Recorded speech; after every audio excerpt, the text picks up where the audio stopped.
Hello students, Bansal maths class में सभी का स्वागत है। लास्ट लेक्चर था मेरे पास कॉनिक सेक्शन, चल रहा था सर्कल। उसमें मैंने पिछले लेक्चर में टेस्टी वाली प्रॉब्लम सॉल्व कराई थी जो एग्जाम में आई थी। तो उसमें कराई थी चॉइस के बेस पर कि चॉइस के बेस पर कैसे सॉल्व करेंगे, राइट। इतना बताने के बाद अब हम लोग आगे बढ़ते हैं इसमें। अब कॉनिक सेक्शन से आगे हम लोग बढ़ेंगे तो उसमें आएगा अभी एलिप्स, पैराबोला, हाइपरबोला। एलिप्स कब होता है? जब ई कैसा हो? Less than 1। ई ग्रेटर 1 पे कैसा होगा? हाइपरबोला। और इक्वल टू 1 पर? ये 3 केस हमारे पास बचे। तो इसमें लिखिएगा नई लाइन से, नई पेज से, नई लाइन से और नई पेज से, नई लाइन से और नई पेज से, नई लाइन से और नई पेज से जनरल इक्वेशन ऑफ द, नई लाइन से और नई पेज से बड़ा सा हेडिंग। आज क्लास के बाद रुक जाइएगा, उस दिन भी चुपके से निकल गए थे आप, परसों वाले दिन। मैंने बोला था ना कि क्लास के बाद में 5 to आगे वाले लेक्चर डिस्कस करा लेंगे, उसके मैट्रिक्स वाले। रुकी पड़ी है बेकार में। जब आप निकल गए तब मेरे को याद आया। आज क्लास के बाद हम क्या, जैसे क्लास ओवर बोलेंगे कोई सर, वो भैया को भेजना था, तो आप लोग ऊपर चले जाएंगे, हम नीचे क्लास ले लेंगे। तो क्लास के बाद ध्यान रखना, चले जाना, भागना नहीं। General equation of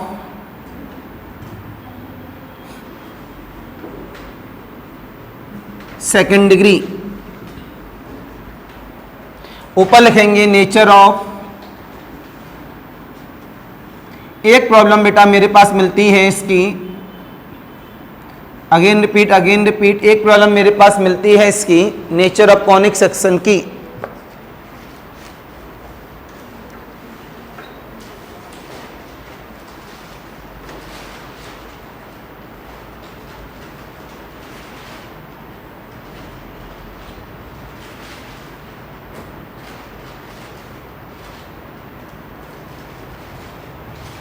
nature of conic section,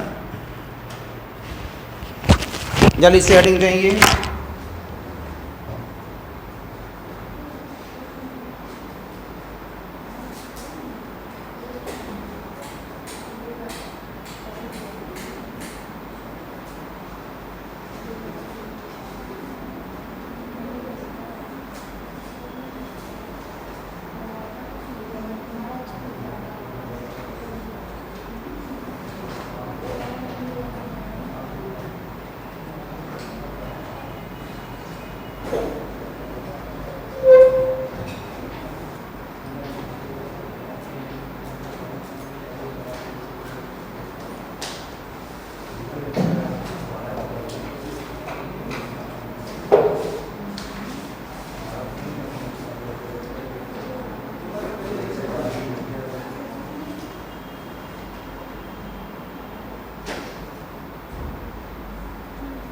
आते हैं वापस पॉइंट पर। इसके लिए क्वेश्चन लिख लीजिएगा आप सभी,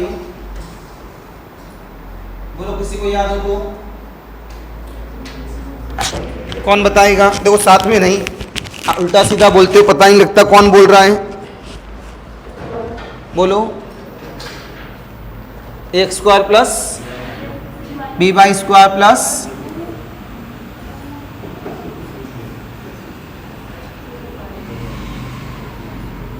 plus c equal of the 0, right. A x square plus का बी वाई स्क्वायर, बेटा अभी ऑफिस में बैठिए, ऑफिस में। ए एक्स स्क्वायर प्लस का बी वाई स्क्वायर प्लस का 2h एक्स वाई प्लस का 2g एक्स प्लस का 2f वाई प्लस सी बराबर 0, राइट। एक ज़्यादा नहीं है, एक प्रॉब्लम, आधा घंटे का टॉपिक। ब्रेक यहाँ से। क्लास के बाद रुक के जाना सब लोग। टेस्ट नंबर 5 तक आपने जो प्रॉब्लम क्रॉस किए हैं वो तो ख़त्म हो गया। 6, 7, 8, 9, 10, 11, 12, 13, 5 बजे से लेकर 7 बजे तक, 6 बजे तक, जितनी देर में आपका डिस्कशन हो सके वो आप करके जाएंगे आज। अब आता हूँ इसमें, यहाँ बना दो एक लाइन, यहाँ बना दीजिए कंडीशन, यहाँ बना दीजिए नेचर, राइट।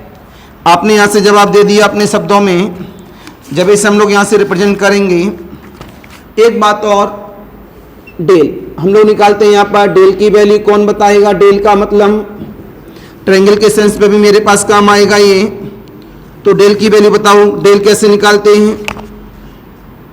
आपको तो पता होगा, संजय जी आप बताइए। हाँ, a b c plus 2f g h minus a f square minus का, ऊपर सब सही है?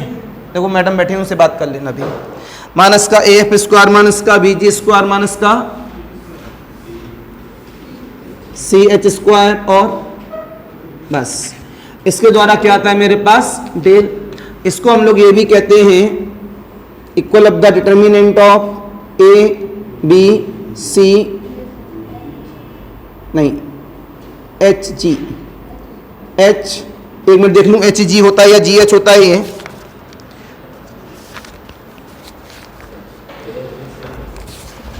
नहीं तो मेरे को निकाल के चेक करना पड़ेगा। ये तो एफ होता है, ये तो क्लियर है। एच जी होता है या जी एच? एच जी होता है ना। This is the symmetrical, this is the symmetrical. ये तो मामला समाप्त। अब मैं आगे किस पर बेटा? अपनी कंडीशन पर। अगर मैं कंडीशन की बात करता हूं तो कंडीशन में सबसे पहले आता है जगह पर डेल इक्वल ऑफ द, अभी नोट कर लेना, पहले देख लो, इंपॉर्टेंट कॉन्सेप्ट है, दिमाग में चला जाएगा, बात खत्म। सबसे पहले डेल की वैल्यू यहां पर क्या है? 0, और एच स्क्वायर किसके बराबर है? ए बी के, तो इसे हम लोग क्या बोलेंगे? 2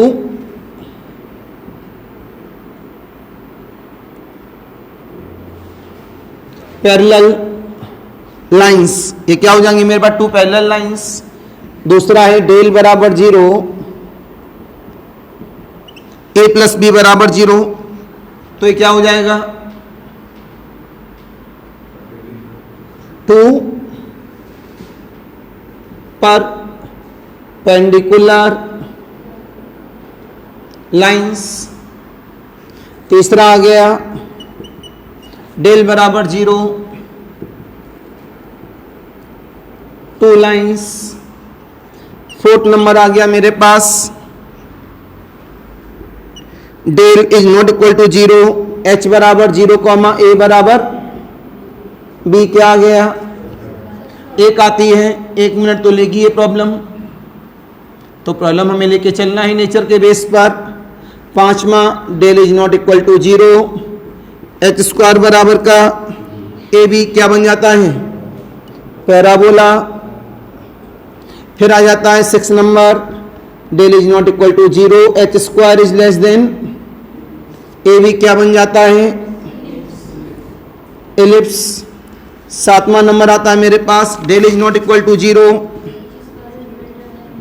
H square is greater than A B क्या आता है? हाइपर बोला। 8वां नंबर आ जाता है मेरे पास कि del is not equal to 0, H square is greater than A b and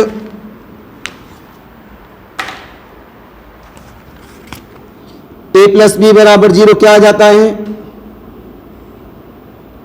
rectangular hyperbola, right. तो ये कंडीशन मेरे पास 8 आ गई। बस प्रॉब्लम देखेंगे। देखो आपके यहाँ का प्रॉब्लम में छोटा होगा क्योंकि ऑब्जेक्टिव अटैचमेंट में तो ज़्यादा बड़ा होगा नहीं, तो इसे देख के हम लोग यहाँ से इसे रिप्रेजेंट करेंगे। कोई भी नेचर आता है तो, और कुछ चाहिए नहीं इसके अंदर, नोट करिए इसे जल्दी से। एक प्रॉब्लम आपको दी गई यहाँ पर चेक करने के लिए। Problem number 1, x square plus का 2xy प्लस का वाई स्क्वायर माइनस का 2x माइनस का 1 बराबर 0। This is a b c d parabola ellipse hyperbola circle.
इसका आंसर इज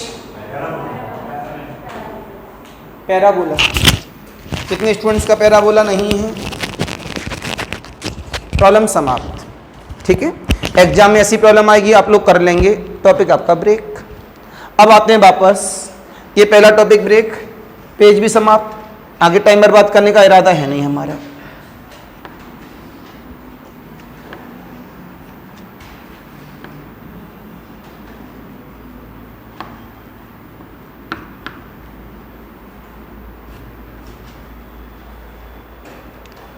आते हैं इसके बाद नए पेज से,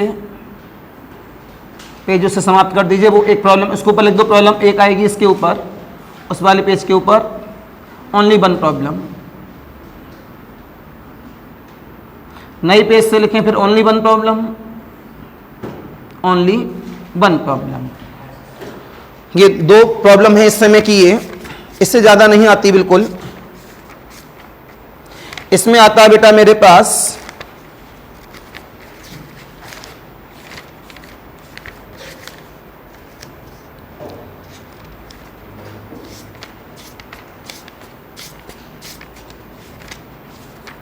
सबसे पहले आता है इसमें रिमार्क लिखोगे या समझा दूं पहले।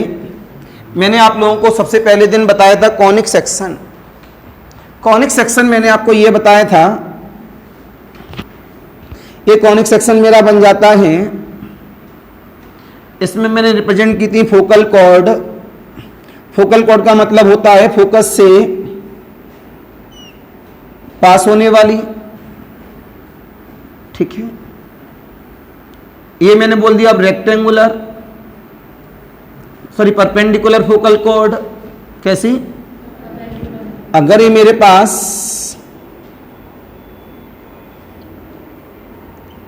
थीटा में ले लेता हूं, अल्फा थीटा कुछ भी ले लो, अल्फा है तो परपेंडिकुलर फोकल कॉर्ड में कितना होगा? पाई बाई 2 प्लस ये कितना हो जाएगा पाई प्लस ये कितना हो जाएगा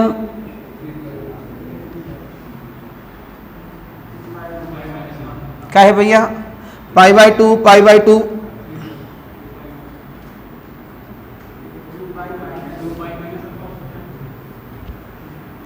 ये तो यहां तक आ ही गया। दोबारा देख लें pi by 2 pi by 2 pi by 2 कितना हो जाएगा 3 pi by 2 plus alpha.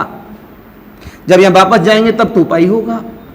This is pi this is pi this is pi. नहीं समझ पाई तो उसमें लिख चुके हैं, इस वजह से नहीं समझ पाई, पहले समझा दें तब लिखें। कॉनिक सेक्शन है ये हमारे पास है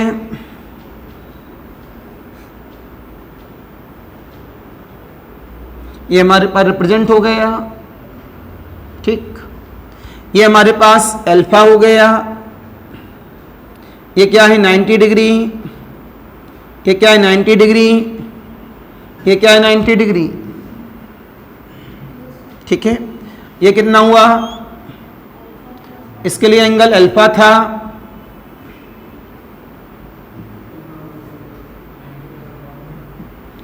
ये कॉमा लगा के लिखा हूं वेक्टोरियल एंगल। क्यू के लिए एंगल कितना हो जाएगा पाई प्लस, पी डैश के लिए एंगल कितना हो जाएगा, नहीं पी के लिए अल्फा तो इसके लिए pi by 2 plus alpha, P dash के लिए कितना हो जाएगा pi plus alpha, Q dash के लिए कितना हो जाएगा 3 pi by 2 plus, this is the vectorial angle. Clear हो गई एंगल, कोई दिक्कत। कल 1:30 राइट टाइम, ये भैया को दे देना बुक, ना ना ना हाँ भैया को दे दो। 1:30 to 3 आते हैं वापस इसमें। पहला point 1/SP plus 1/SP dash equal of the 2/L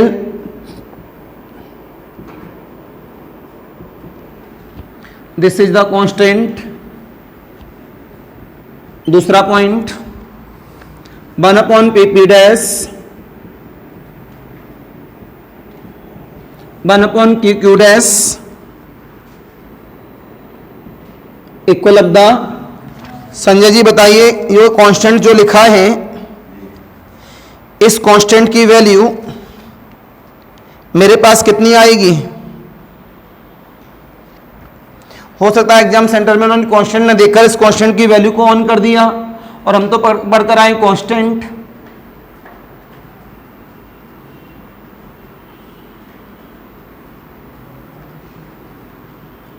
बताएं, कोई बात नहीं है। 2 माइनस का ई स्क्वायर अपॉन द, अब बता दो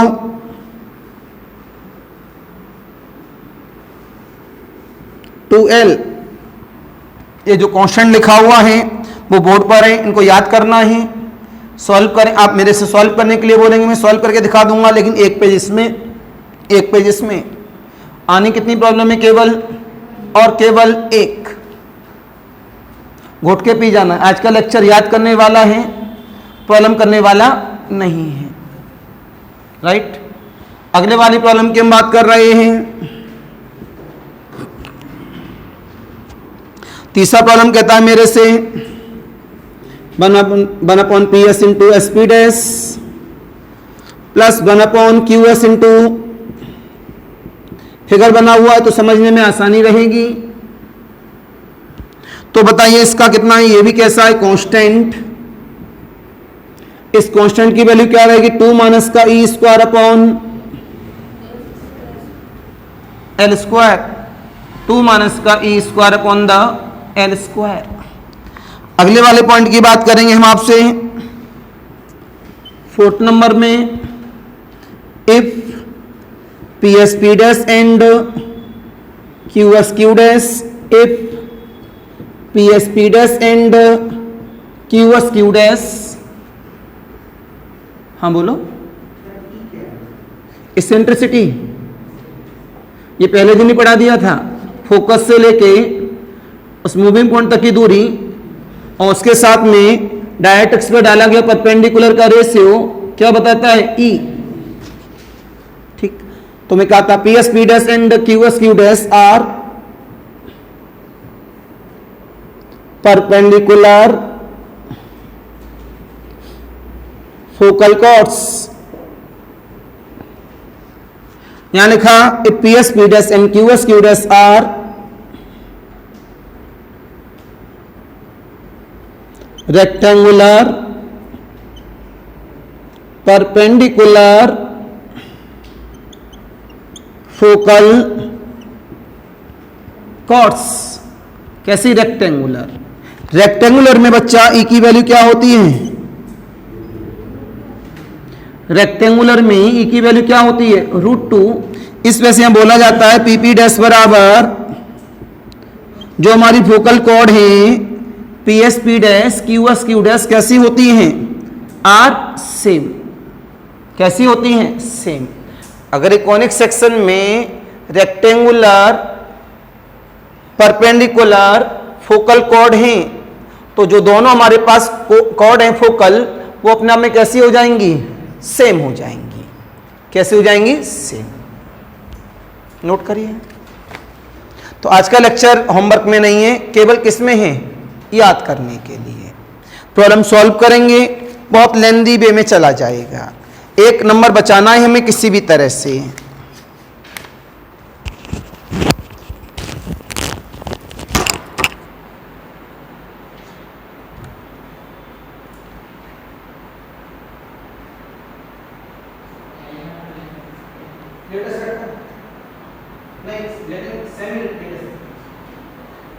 ऐसे लेके मूविंग पॉइंट तक की दूरी पहले दिन बार फिर देखो उसमें बना हुआ है।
Sir rectangular perpendicular focal cord क्या है?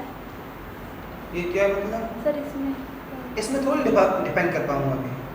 वो तो एक ही वैल्यू बना रहा है, वो कितना √2। जब एक ही वैल्यू √2 आ जाएगी, PS/SQ बराबर मेरे पास कितना आ जाए, SL बराबर √2। तो फोकल कॉर्ड का नाम क्या बन जाएगा? Rectangular perpendicular focal cord.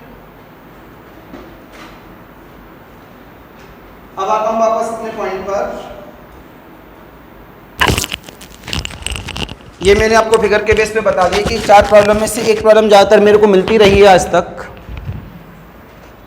इसको हटा दो।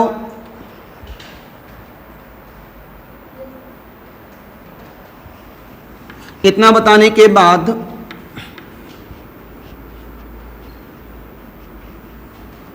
हम अपने पॉइंट पर वापस आ गए। जब हम अपने पॉइंट पर वापस आए तो वापस आने में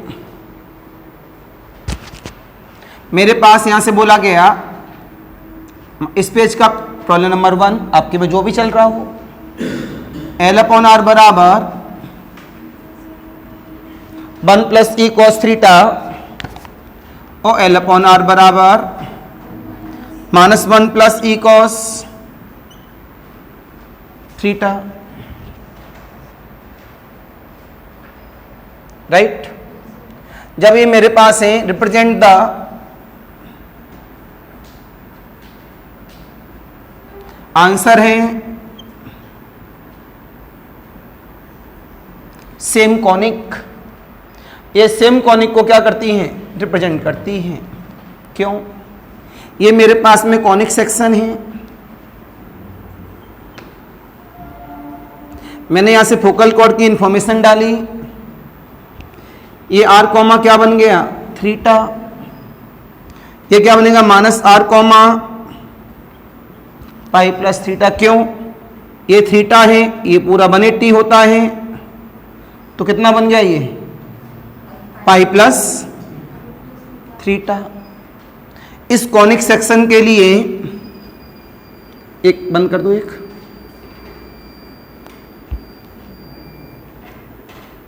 एक कॉनिक सेक्शन के लिए इन conic section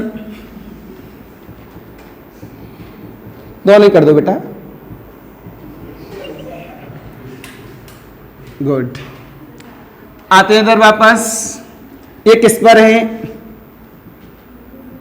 eight R comma theta पर।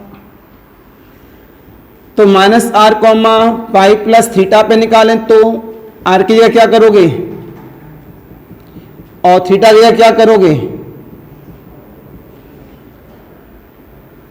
तो हमारे पास कितना हुआ? L/-R बराबर cos pi plus theta third quadrant में 1 - का E माइनस इधर भेज दिया। L/R बराबर -1 + E।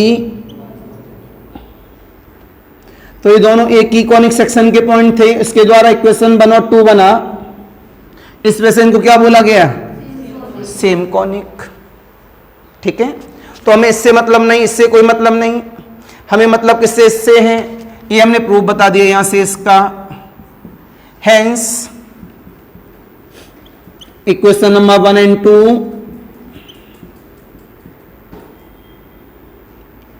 Represent the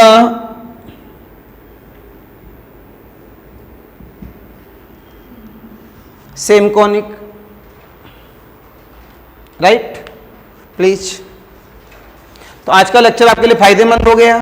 only remark, सारी प्रॉब्लम रिमार्क में है।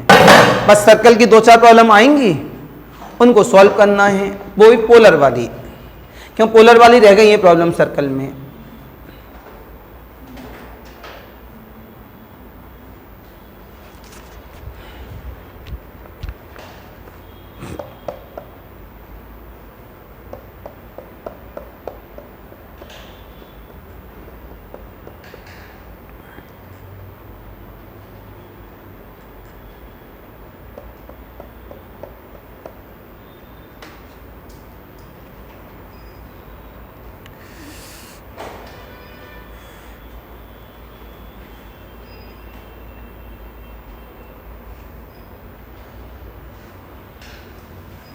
सुमित लाइट पंखा बंद कर लो अपना।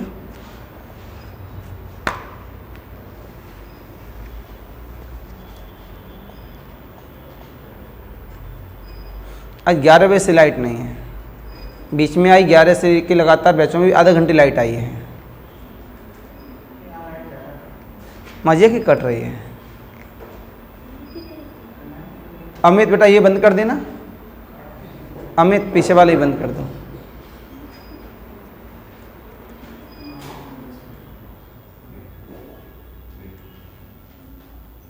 और ये कहा भी जाता है लाइट नहीं, चलो ठीक है कोई दिक्कत दिख रहा है।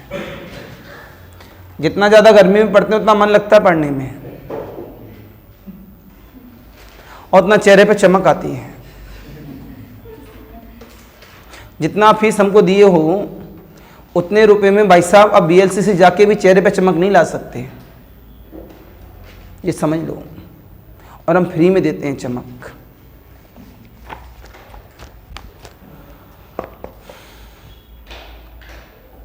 कितनी शांति है।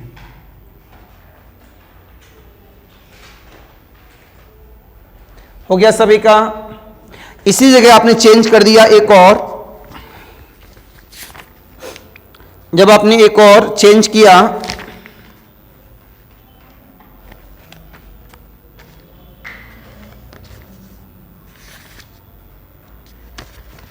बेटा चेंज माइनस।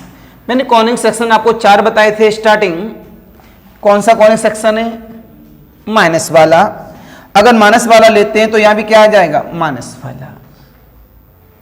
ठीक है, तो क्या सीखे? कॉनिक सेक्शन में जब 1 को -1 करते हैं बाकी डिटो सेम, तो क्या हो जाता है? वो रिप्रेजेंट द सेम कॉनिक। बस ट्रिक से याद हो गया, बात खत्म।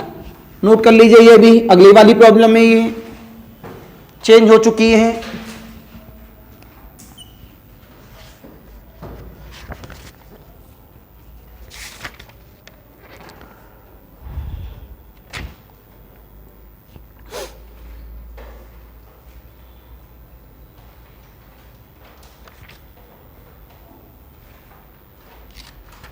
आपसे बोला गया प्रॉब्लम नंबर 1 में find the point on the conic 14/r बराबर 3 - का 8 cos theta whose radius vector is. बेटा जी रेडियस वेक्टर का मतलब होता है small r। Again repeat, radius vector का मतलब होता है स्मॉल r और ये पॉइंट का मतलब होता है थीटा की वैल्यू। पॉइंट का मतलब क्या होता है? थीटा की वैल्यू। और रेडियस वेक्टर का मतलब होता है small r। Semi radius vector का मतलब होता है स्मॉल l। वेक्टोरियल एंगल का मतलब होता है थीटा। ये सब आपको पता होना चाहिए। तो यहां से क्या निकालना है? थीटा की वैल्यू। बता दो जल्दी से।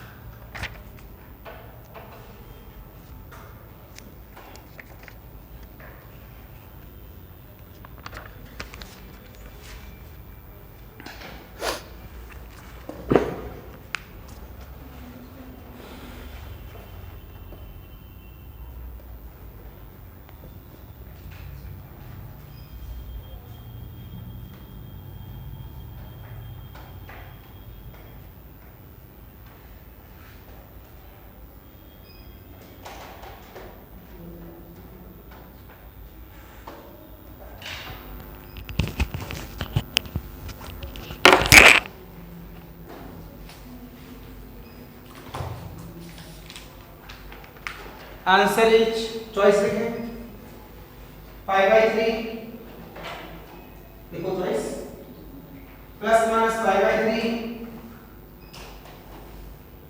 2π/3 +-2π/3।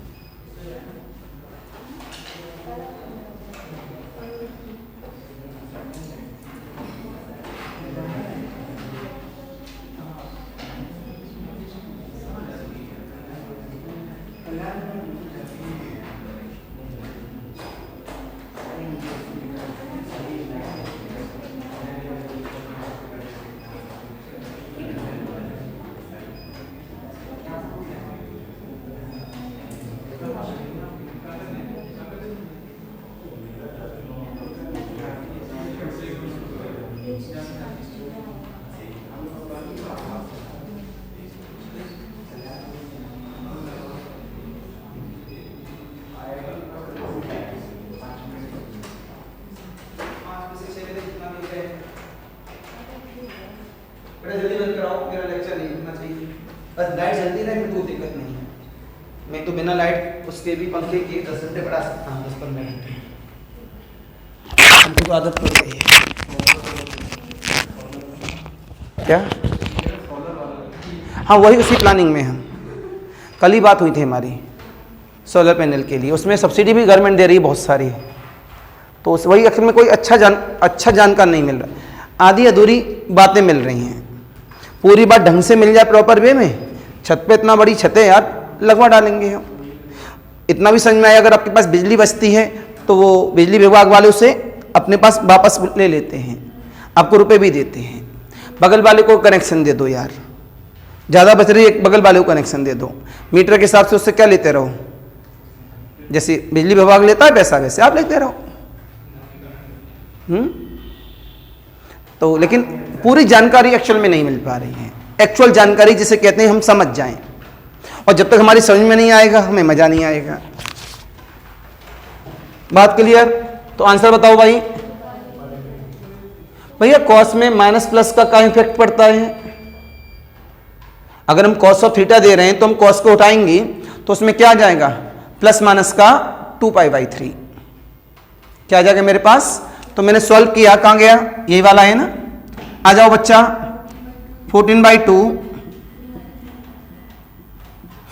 बेटा कितना आया, 7 - 3 4। तो कॉस थीटा बराबर माइनस का 1/2। क्यों बच्चा लोगों, तो कितना मिला मेरे को यहां से, थीटा बराबर प्लस माइनस का 2π/3।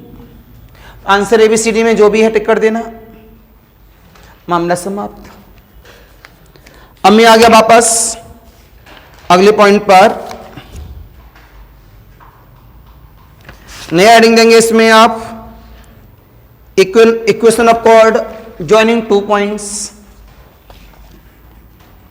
नया heading, equation of cord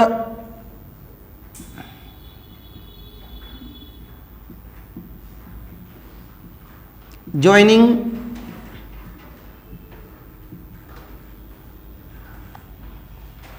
2 points. Equation of chord joining 2 points. आ जाओ बच्चे लोगों मेरे पास में, अगर आप यहां पर बात करें, बड़े ध्यान से देखना मेरी तरफ, इन कॉनिक सेक्शन, आपने बचपन में पढ़ा है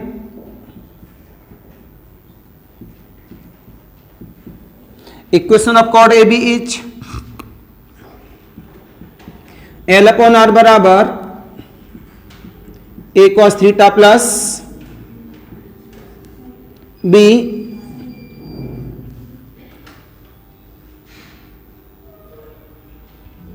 L/R बराबर A cos theta plus B sine theta. ये तो एक जनरल वे है जो अपने आप में काम करता था अपनी लाइन के लिए, मतलब कॉर्ड के लिए, लेकिन आज की डेट में हमारे पास क्या है, कॉनिक सेक्शन। तो कॉनिक सेक्शन का फॉर्मूला क्या होता है, L/R बराबर 1 प्लस का E cos थीटा। तो आपने जवाब दिया equation of chord. Now equation of chord of conic section L/R बराबर 1 plus E cos theta is, formula बनता है इसका L/R बराबर E cos theta plus cos of theta minus alpha plus β/2 into sec beta minus अल्फा/2। ये मेरे पास में ओरिजिनल इसका फॉर्मूला है। फिर मैंने यहां से बोला इक्वेशन ऑफ टेंजेंट। अब हमें क्या चाहिए यहां पर, equation of tangent of the conic section. Tangent. आपको बचपन में सर ने पढ़ाया होगा कि मेरा कॉनिक सेक्शन है, ये मेरे पास है। अगर कॉर्ड की बात की गई होगी तो कॉर्ड का मतलब रहा होगा थोड़ा ज्यादा,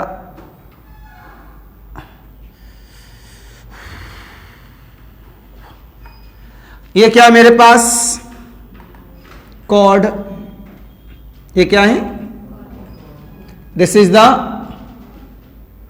कॉर्ड। इसमें बात करूं, बच्चा ध्यान से देखते रहिए। अगर यहां पर ये क्या है, फोकस एस, जब ये मेरे पास एंगल क्या बनाया, अल्फा, ये एंगल क्या बनाया मैंने, अरे बच्चा हर समय π/2 थोड़ी ना भाई, रेक्टेंगुलर थोड़ी ना बोला हूं, तो इसका नाम क्या बन गया, बीटा। ठीक, तभी तो किसमें आया है, अल्फा बीटा में आया है, राइट। तो आपने यहां से जवाब दिया, चिराग 1 मिनट ऑफिस में वेट करो, बीटा टेन टू क्या हो जाए, अल्फा, क्या बीटा टेन टू क्या हो जाए, अल्फा। तो क्यू गायब, अगर क्यू गायब हो गया तो केवल क्या बचा, केवल एक पी पॉइंट बचा। पी अकेले से जो जाता है वो क्या जाता है, वो क्या जाता है, टेंजेंट। तो पी किससे पास होने वाला जो लाइन है वो क्या बन गया, टेंजेंट।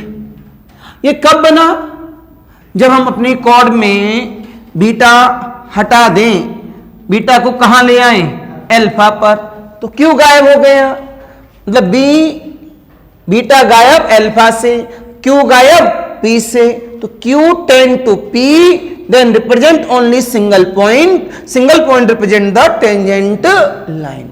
तो इसमें क्या रख दो, बीटा बराबर अल्फा रखो बच्चा,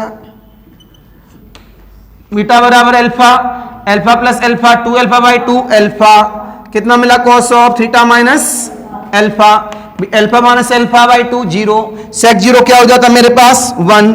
तो करंट टाइम में जो इक्वेशन लिखा हूं उसका नाम क्या है मेरे पास, इक्वेशन ऑफ टेंजेंट। तो ये जो लिखा हुआ है इसका नाम है इक्वेशन ऑफ टेंजेंट, ये जो लिखा हुआ है इसका नाम। अब मैंने आपसे बोला इस जगह पर कि जब मैंने अगर यहां पर इसे रिप्रेजेंट किया अपने दूसरे शब्दों में, और आपसे बोला, क्या बोला कि कॉनिक सेक्शन तो मैंने बहुत सारे बताए। अगर मेरा कॉनिक सेक्शन है L बराबर R बराबर 1 - e cos theta, 1 - e cos theta, तो बताओ कॉर्ड क्या बनेगी, -e cos थीटा, टेंजेंट क्या बनेगा, -e cos थीटा। सहमत है, कोई दिक्कत, ये भी लिखा हूं या दिमाग में सेट है। अगर मेरे पास कॉनिक सेक्शन है L/R बराबर 1 + e cos theta minus lambda, क्या, cos थीटा माइनस लेमडा। अगर cos थीटा माइनस लेमडा है तो बड़े गौर से e cos, इतनी जगह ही तो है, ये तो चेंज होगा केवल, तो क्या हो जाएगा, e cos theta minus alpha, बाकी as it is, e cos theta minus lambda, बाकी एज इट इज, ये अंदर वाला चेंज नहीं होगा कुछ भी। अब यहां हो जाए 1 - e cos theta minus lambda, तो यहां क्या हो जाएगा, -e cos theta minus lambda, -e cos theta minus lambda. It is clear, एक इसे कॉन्सेप्ट क्लियर नोट कर लीजिए। ये दो फॉर्मूले बताए कौन कौन से, equation of normal, sorry equation of tangent and equation of chord. Chord से मैंने क्या बनाया है,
क्या हुआ?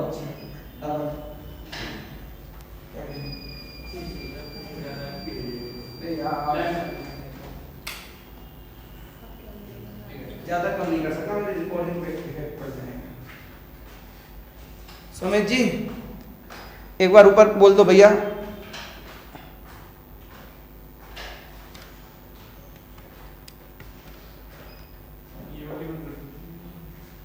हाँ वो कर दो। सुमित जी लाइट जलाना केवल, बाकी ऊपर बोल दो किसी ने चला दिया हो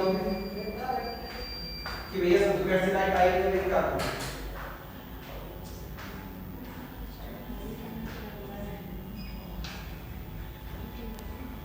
हटा दूं?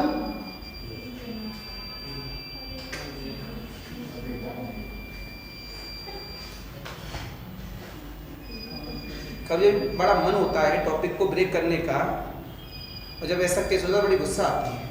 हम तो खत्म करेंगे ना, चांदे में पड़ा रिकॉर्डिंग नहीं होगी, ज़्यादा ज़्यादा क्या होगा।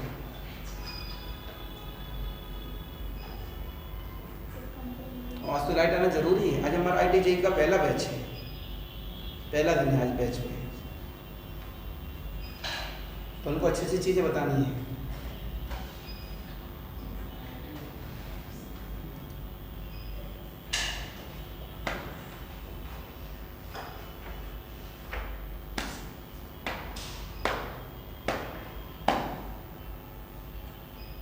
हो गया? तो आप इससे इसे रेडी करेंगे, कॉर्ड से क्या बनाएंगे? टेंजेंट।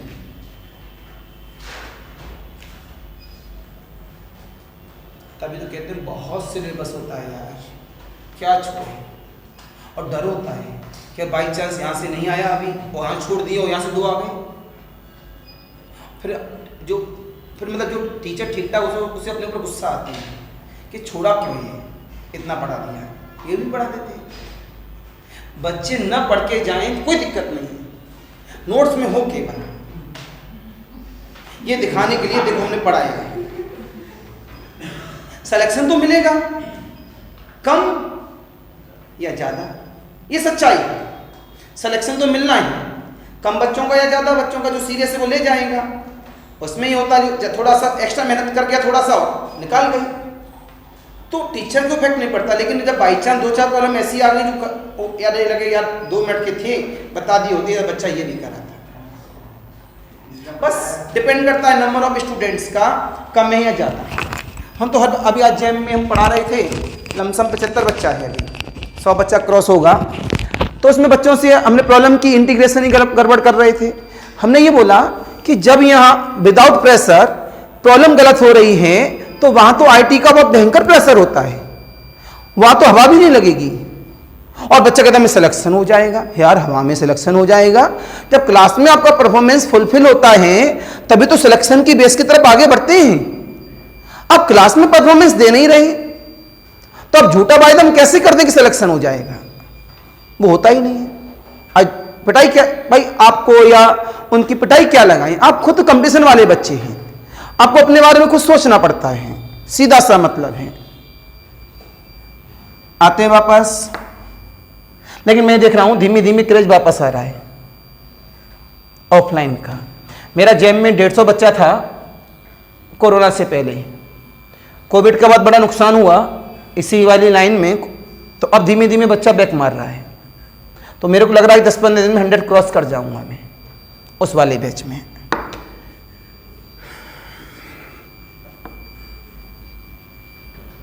ठीक है, जितनी देर चले चलन दो।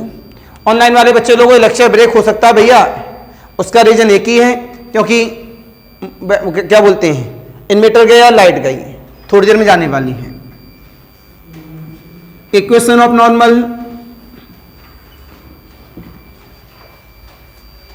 काय में, कॉनिक सेक्शन में। जब equation of normal conic section में तो क्या लिखेंगे? LE sin अल्फा चालू कर लो, चालू कर लो। L E sine alpha 1 plus E cos alpha E sine theta plus sine of theta minus alpha. This is the equation of normal. This is the equation of normal. देखो मेरी पानी बोतल रह गई होगी ऑफिस में,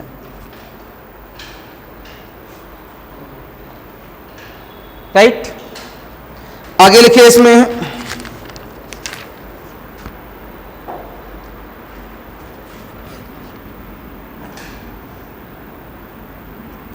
नई बात करते हैं, कोई बात नहीं है। प्रॉब्लम नंबर 1 क्या कहता है कि मेरे पास कोई लाइन है, द लाइन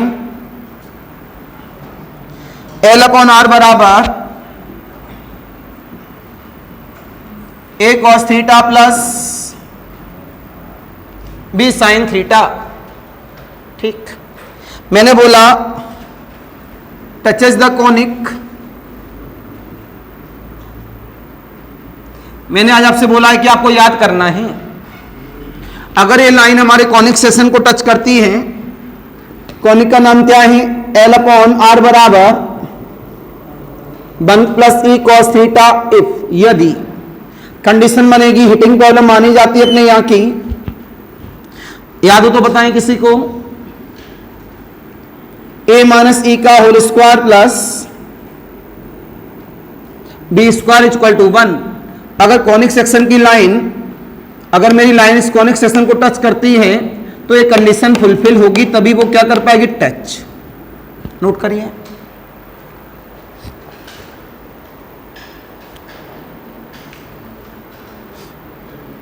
कोई ये तो नहीं कह रहा सर कैसे,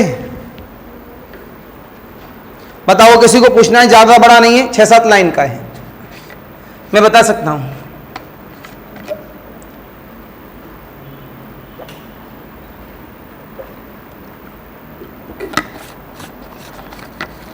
बोलो किसके मन में आ रही हो, कैसे, देखो मैं समझाऊं।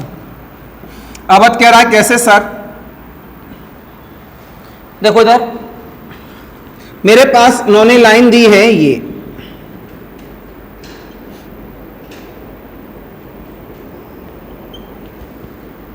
ठीक, इन्होंने बोला यह लाइन इस कॉनिक सेक्शन को टच करती है, यह लाइन, दिस लाइन, बेटा नाजिया देखो, touches the conic, so it is represent tangent line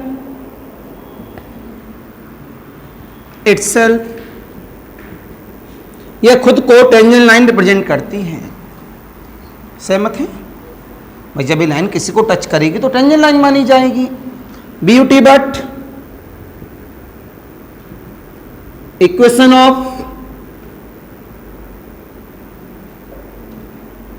tangent line क्या होगा, अभी भी लिखाया था हमने, एल अपॉन आर बराबर ई cos theta plus cos of theta minus, इतना ही था ना, अभी भी लिखाया। जब मेरी लाइन इस कॉनिक सेक्शन को टच करती है तो टेंजेंट बन जाती है। ये पहले से कैसी लाइन है, टेंजेंट लाइन है। इसका मतलब ये हुआ ये दोनों लाइन एक ही तो हैं। उसी कॉनिक सेक्शन में टच करने वाली लाइन को टेंजेंट लाइन कहते हैं। तो ये भी टेंजेंट लाइन और ये भी टेंजेंट लाइन। इसका मतलब equation number 1 and equation number 2 are represent the same. बोलो भाई, जवाब मिला। सो इस वजह से equation number 1 and 2 are represent the same, या आर सेम नॉर्मल शब्दों में लिखें तो कैसे है, सेम है। अगर सेम है तो हम कंपेयरिंग करने वाले हैं अभी, तो इसे हम आज की डेट में लिख सकते हैं एल अपॉन आर बराबर cos A cos B plus sine A sine B E plus cos alpha. आप कहीं कहां से आ गया, पहले लिख के दिखा दूं, E cos theta plus cos A cos B plus sine A sine B. Cos A minus B का फॉर्मूला होता है, कितना है मेरे पास, ई माइनस का cos alpha with cos theta, ये साइन एल्फा, इसको हमने बोल दिया इक्वेशन नंबर 2। ये दोनों क्या रिप्रेजेंट कर रहे हैं, सेम। इसका मतलब कॉस थीटा का कोफिशिएंट जो है वो कोफिशिएंट इसके बराबर होगा। तो हमने बोला कंपेयरिंग द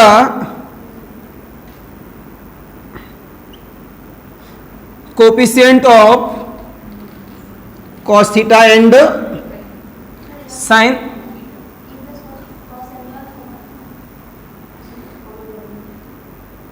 yes, राइट। तो कितना हुआ बेटा, a बराबर e प्लस कॉस एल्फा और बेटा b बराबर साइन एल्फा। माना ये करना तो था नहीं, आपको याद करना है आज का पूरा लेक्चर, क्यों प्रॉब्लम बड़ी बड़ी हो जाती है, केवल याद करना है, घर जाके बस रट लीजिएगा। दो प्रॉब्लम, एक प्रॉब्लम पहले वाले पेज से, एक प्रॉब्लम इससे। तो जवाब मिला यहां से a माइनस ई बराबर कॉस एल्फा और b बराबर sine alpha, squaring and adding a minus ई का whole square plus cos square alpha plus, तो a माइनस ई का whole square, hence any confusion any doubt बोला करें।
Problem number 1,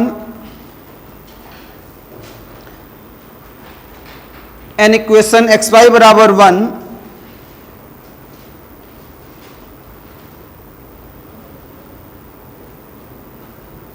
an equation X Y equal to 1, क्या an equation X Y equal to 1 represent ABCD ellipse parabola hyperbola circle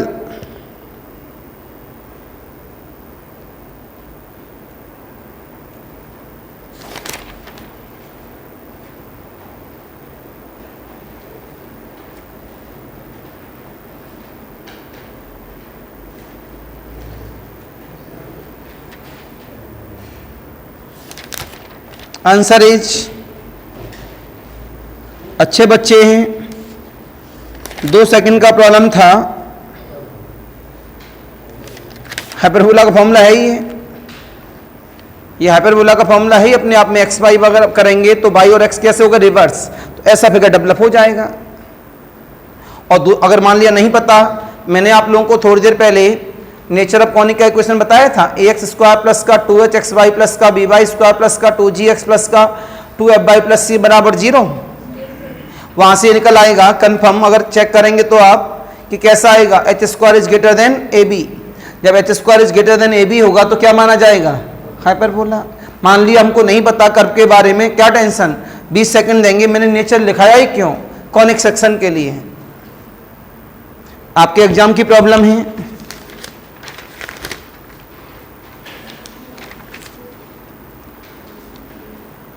तो ये भरोसा थोड़ी ना होता है कि कब कौन सा प्रॉब्लम किस प्रारूप में सामने आएगा।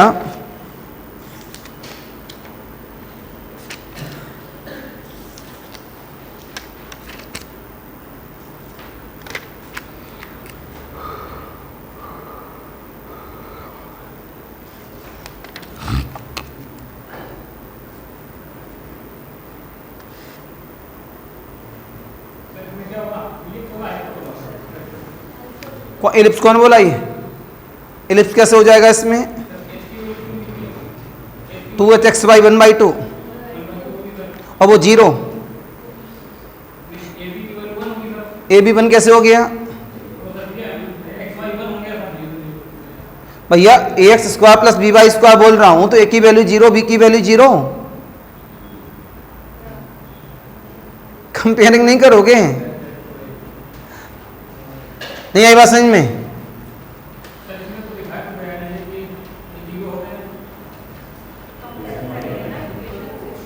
इस इक्वेशन को कंपेयर करेंगे, ax स्क्वायर प्लस का by स्क्वायर प्लस का 2hxy प्लस का 2gx प्लस का 2fy प्लस c बराबर 0। गेट खोल दो, तो यहां पर h कितना हो गया 1/2, a कितना हो गया 0, b कितना हो गया 0, f कितना हो गया 0, g कितना हो गया 0, c कितना हो गया 1। तो h square is greater then ab हुआ कि नहीं हुआ,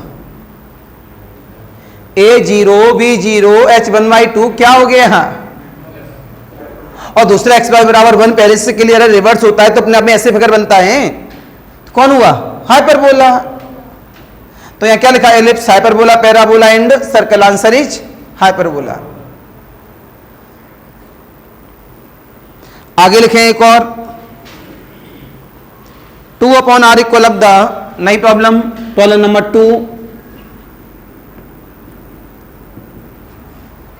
2/r equal of the minus का 1/2 plus 1/4 cos theta etch ABCD में लिखें आप, सॉल्व बाद में करेंगे, पहले लिखेंगे ellipse, parabola, hyperbola, circle, ellipse, parabola, hyperbola, circle.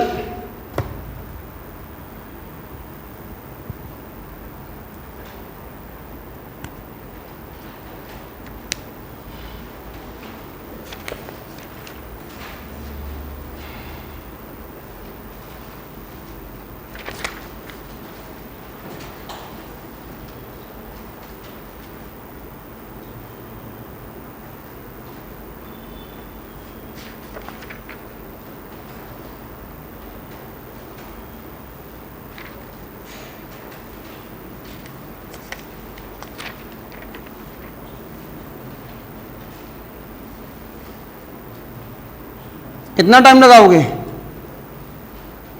Answer is, यार गलत बात है। देखो 2/r बराबर, जैसे हमने ये देखा तो दिमाग घुमा, अरे ये तो उस टाइप का L/r बराबर 1 + e cos थीटा टाइप, तो यह 1 या -1 माइनस लगा हुआ तो -1 वाला वो बनेगा कॉनिक सेक्शन। तो हमने 1/2 कॉमन ले लिया -1 बनाने के लिए,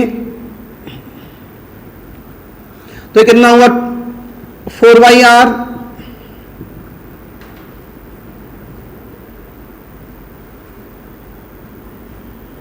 कंपेयर किया बेटा, ई कितना है? लेस देन, आंसर इज, तो आंसर क्या बनेगा इसका? एलिप्स। कोई भी दिक्कत? आप ही के एग्जाम की प्रॉब्लम है, किसी ईयर की है, कोई मतलब नहीं है, लेकिन है आपके एग्जाम की।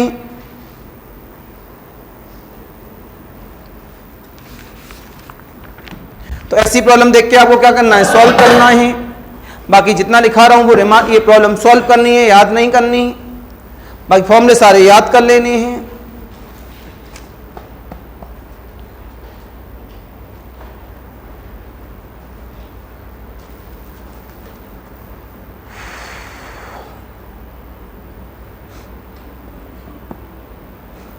राखी पे छुट्टियां अदर बैचों में ज़्यादा मिल सकती हैं। नहीं, आपके बैच में छुट्टियां नहीं मिलेंगी। उसका रीज़न एक ही है कि आपके ऊपर प्रेशर होगा, तो उधर हम ज़्यादा ब्रेक नहीं कर सकते।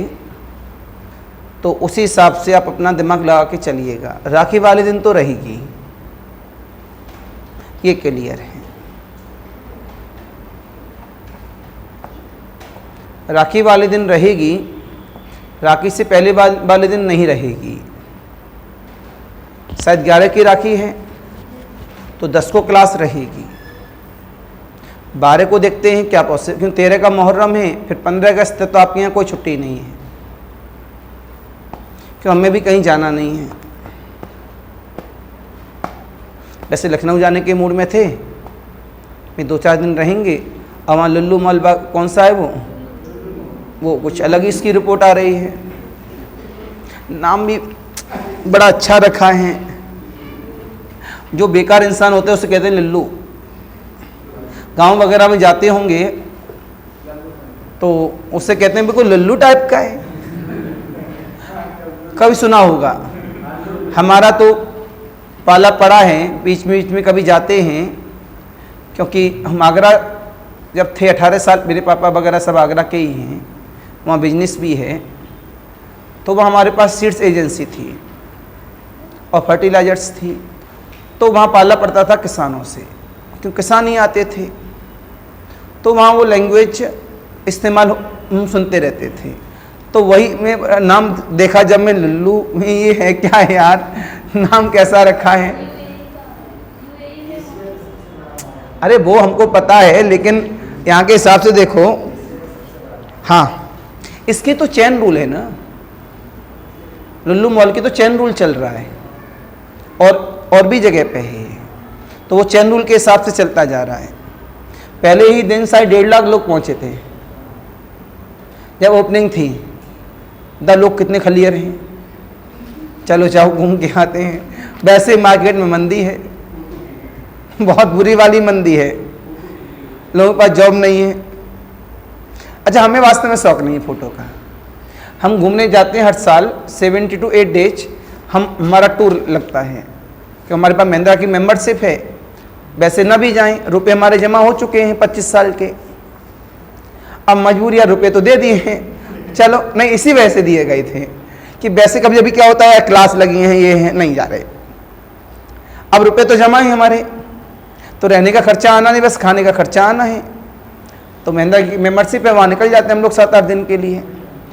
इस बार गए थे वहाँ हम लोग सोमनाथ और गुजरात, तो दोनों देख के आए थे वहाँ पर, दोनों जगह अपना करा लिया था, कोई टेंशन नहीं है। तो 7-8 दिन इस बहाने निकल भी जाते हैं। नहीं, टीचिंग लाइन में निकलना बड़ा मुश्किल होता है। अच्छी बात ये हो गई ऑनलाइन हो गई बैच, तो एक स्टैंड ले जाते हैं हम, अपना मोबाइल ले जाते हैं, रूम में लगाया, बस लेक्चर देना चालू, वहीं हम लेक्चर देते, रूम में बंद किया, वाईफाई तो हर जगह होता ही है आजकल, रूम में बंद किया, पट 1 घंटे का लेक्चर रेडी किया, सुमित जी को भेजा, क्यों 1 घंटे से पहले का लेक्चर होता है तो उससे चला जाता है ड्राइव से, गूगल ड्राइव से सुमित जी के पास भेजा, तुरंत उन्होंने लेक्चर अपलोड किया, बच्चों पे चला गया, तो छुट्टी भी नहीं हुई बैच की, हो गया काम। ये इतना तो फायदा हो ही गया है। आते हैं वापस, आंसर क्या मिला? Ellipse.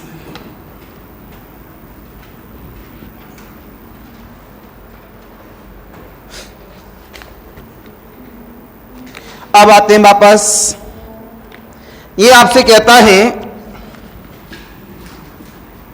P s p dash is a focal cord of a conic, prove that the angle between the tangent at P and P dash is tan inverse of 2e sin alpha upon 1 minus का e square, ये angle between वाला, ये हमारा answer है।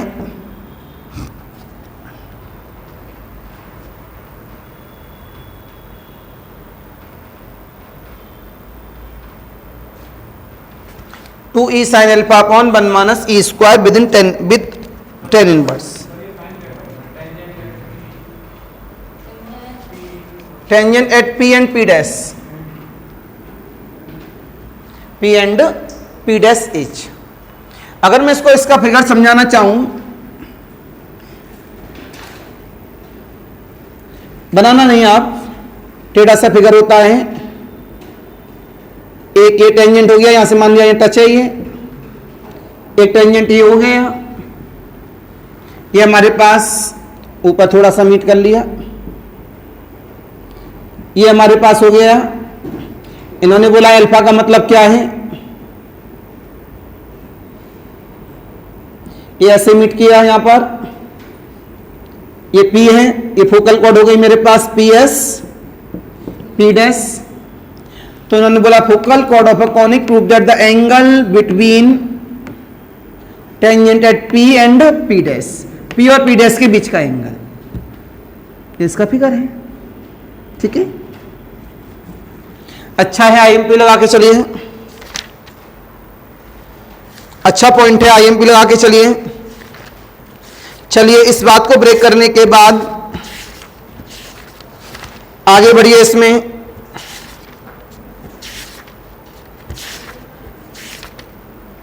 आगे बढ़ने के लिए लिखें इसमें बेटा छोटा सा पॉइंट,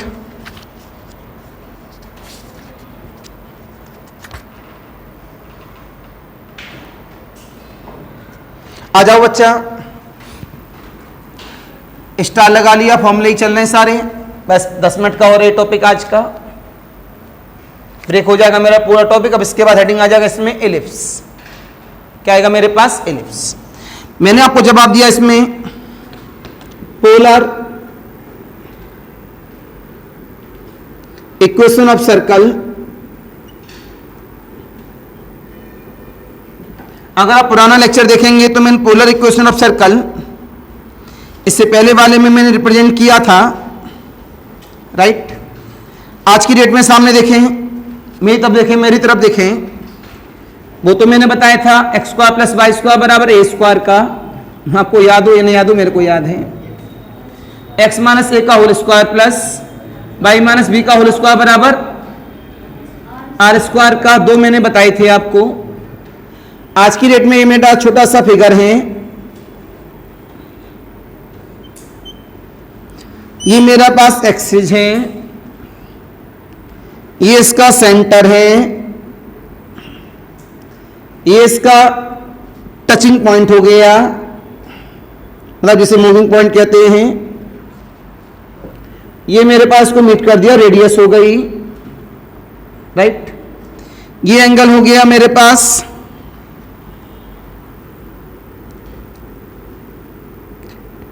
एल्फा, ये एंगल हो गया थीटा, एंगल कितना बचा, थीटा माइनस एल्फा। तो हमारे पास इस सेंस के द्वारा अपना थ्योरम बनता है, ये एक्स एक्सिस है, ये ओरिजिन है, तो इस जगह हमने इसमें रिप्रेजेंट किया।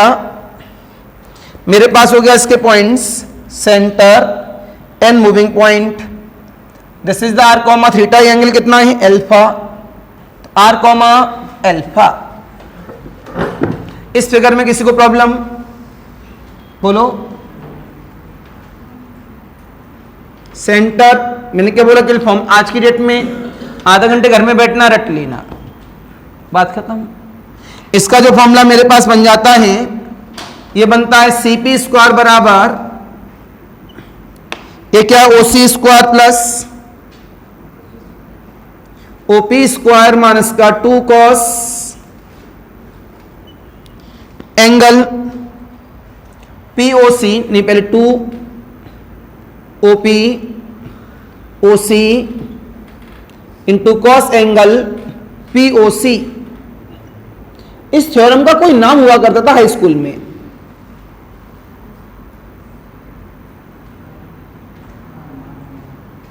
नाम है थ्योरम का, नाम है इसका थ्योरम का, जो भी नाम है मेरे को क्या मतलब, मैंने तो आपको सामने से रिप्रेजेंट किया इसे, CP स्क्वायर बराबर OC square plus OP square minus का 2 OP OC into cos angle POC। CP मतलब R, नहीं R नहीं सॉरी, इससे हमने A मान लिया, हाँ कोसाइन में ही जाएगा ये नाम, ये हमने A मान लिया। OC मतलब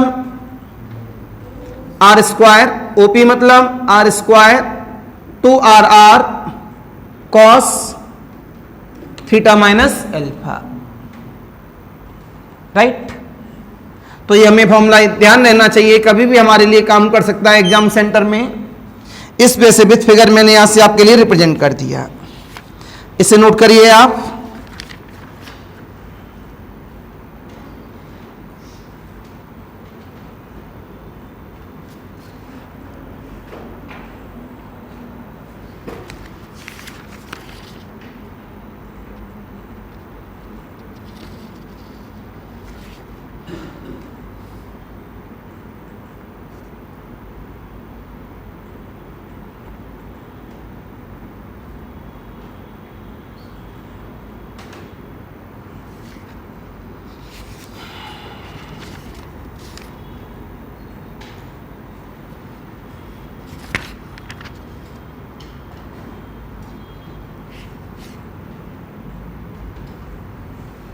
राइट बच्चा,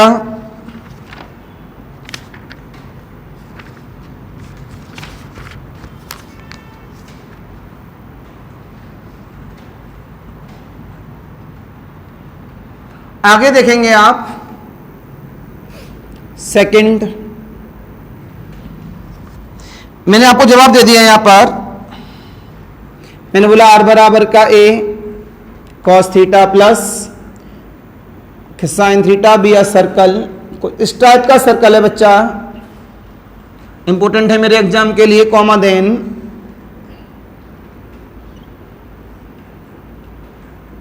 रेडियस हो जाएगी square root of A square plus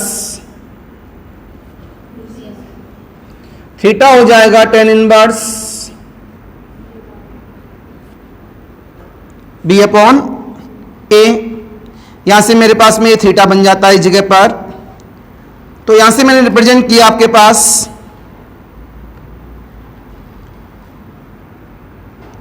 angle radius. मैंने यहां बताया इसका centre square root of angle A square plus B square tan inverse B upon A और रेडियस।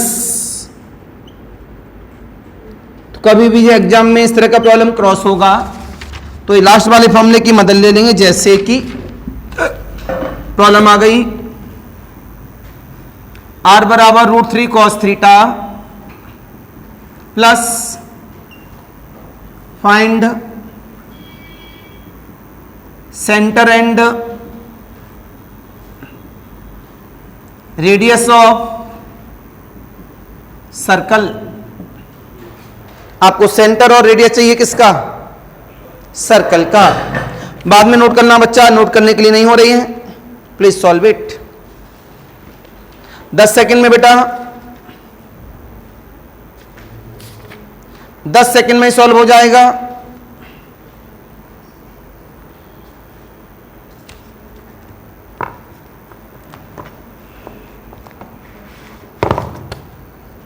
कितना टाइम?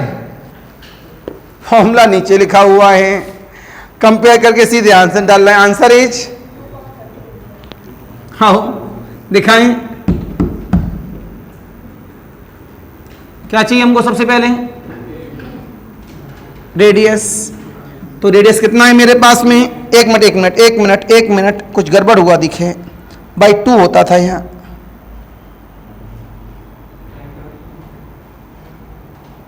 बाई 2।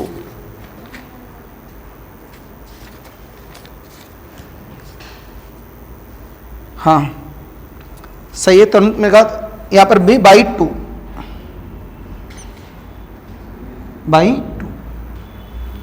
आई यहां पर radius a and b, a का स्क्वायर प्लस बी का square by 2 within square root. 2/2 बराबर 1। Theta बराबर tan inverse B 1/, then π/6। तो बच्चा सेंटर कितना हुआ? 1, π/6 और रेडियस 1।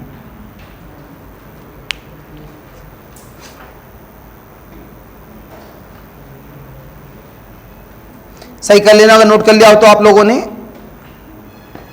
नोट कर लीजिए, एग्जाम के लिए इंपॉर्टेंट है अपने आप में।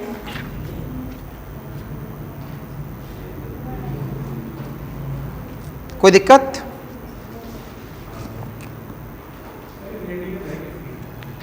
सर्कल की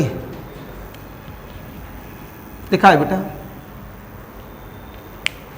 इसको हम लोग रिप्रेजेंट कर लेते हैं सर्कल में, तभी तो ये फॉर्मूला बना के मैंने दिया है। इसे अपनी मर्जी से एक पोलर मानेंगे, उसे पोलर मानेंगे, पोलर के द्वारा ये सर्कल बन जाता है r बराबर a cos थीटा टाइप का या r बराबर a sin थीटा टाइप का। इस तरह का सर्कल या ऊपर वाला सर्कल, उसके द्वारा हम लोग रिप्रेजेंट कर लेते हैं। मैंने इसमें से फॉर्मूला लिख दिया सामने, टेंशन ही खत्म।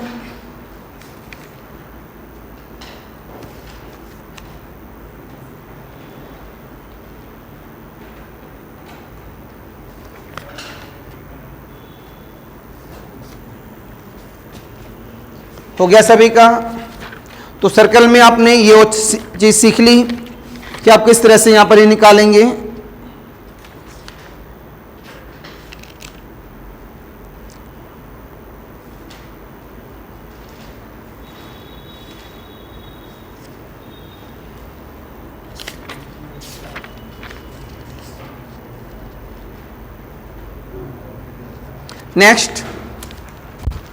नेक्स्ट रिमार्क नंबर 1,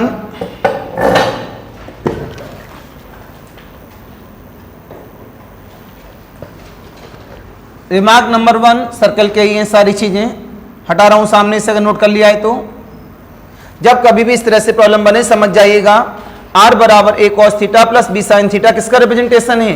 सर्कल का। और उसमें हम लोग a और b कंपेयर करके सेंटर और रेडियस के बारे में इंफॉर्मेशन दे सकते हैं। यहां आप लोगों ने बचपन में 2 सर्कल पढ़े होंगे, एक सर्कल इस तरह का पड़ा होगा और एक सर्कल इस तरह का पड़ा होगा।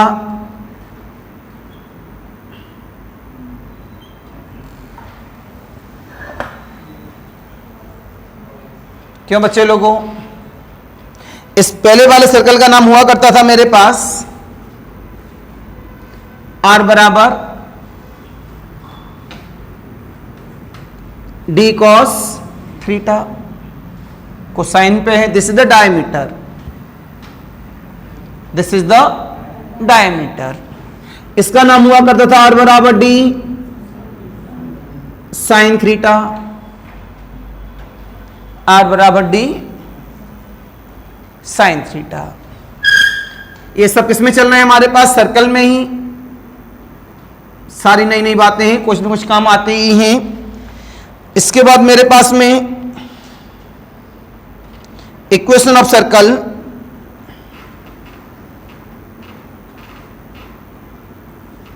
Equation of circle when pole, pole मतलब origin, lies on the circle and diameter is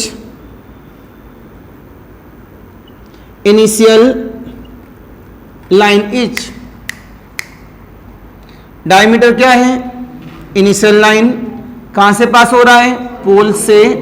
तो इसका नाम बन गया आर बराबर का डी मतलब डायमीटर, आर बराबर डी कॉस थीटा। अगर आपसे कह दें डी रेडियस ए, तो डी का मतलब 2a, रेडियस 1/2, तो डी का मतलब 1, क्योंकि डायमीटर 2 टाइम होता है रेडियस का। तो इसके लिए फिगर है। यहां बोल दें डायमीटर इज परपेंडिकुलर लाइन, तो क्या बन जाएगा? आर बराबर डी साइन थीटा। तो ये दो फिगर मैंने आप लोगों को बताई, कौन कौन से यहां पर,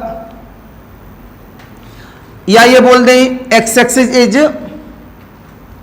टेंजेंट। क्या बोल दें? X axis is tangent. दूसरा बना रहा हूं ऊपर वाले फिगर का मतलब equation of circle when initial line is tangent at the pole H। क्या लिखा है? R बराबर D, R बराबर 2a sin theta, a is the radius, R बराबर 2a cos theta, a is the radius. Figure सहित clear हो गया? तो D मतलब डायमीटर, ये इसका फिगर है और ये इसका फिगर है। नोट कर लीजिए उसी में स्टार लगाकर।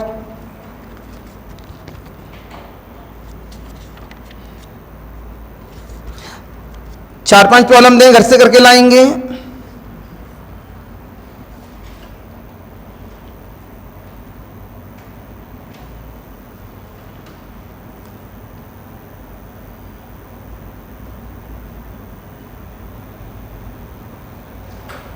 घर से क्यों, अभी पूछ लेते हैं 2 मिनट के अंदर। हटा दें तो ये टॉपिक भी हमारा समाप्त।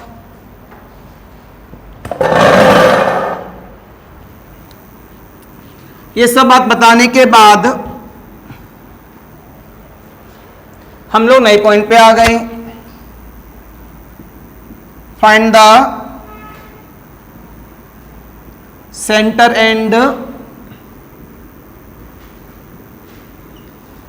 Radius of the circle r बराबर 3 cos theta plus 4 sin theta, 4 cos theta plus 3 sin theta, cos theta plus sin theta, 16 cos theta, 5 cos theta, sin theta.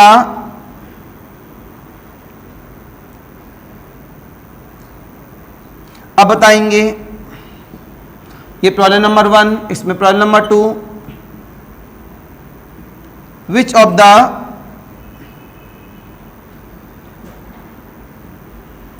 Following curves represent a circle r cos theta बराबर 1, r बराबर cos theta, r sec theta बराबर 4, are cosec theta बराबर 3, are बराबर cosec theta. आपको बताना इनमें कौन कौन सा कर्व सर्कल है, इनमें क्या बताना है, सेंटर एंड रेडियस। क्या बताना है, सेंटर एंड रेडियस। समझ में आया? कोई दिक्कत? पक्का? ये घर के लिए होमवर्क है।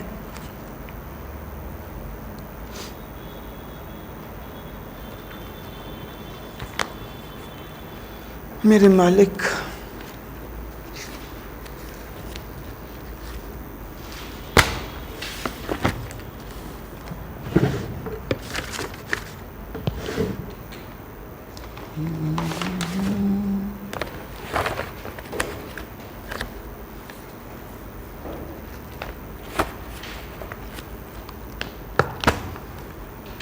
जैसे ये क्या है, आर बराबर 16 कॉस थीटा, कैसे देखोगे, 16 cos theta, centre is, sorry sine वाला लो, नीचे 16 कॉस थीटा, सेंटर इज 8,0, यहां सेंटर है, बोलो भाई, और रेडियस इज कितनी है, 8। खत्म? नहीं है समझ में? बोलो। साइन वाला सेंटर इज डी का आधा, d/2, 0, रेडियस इज d/2। नहीं, उल्टा बोल गया शायद, नहीं सही बोला हूं, पहले एंगल लिखा जाता है फिर रेडियस लिखी जाती है। सहमत है सारे बच्चे? तो कल मिलेंगे आपसे, कल इसी टॉपिक के साथ, लेकिन अभी क्या है, पेपरों के बारे में समापन ऊपर। आज के लिए नमस्कार, बाय बाय।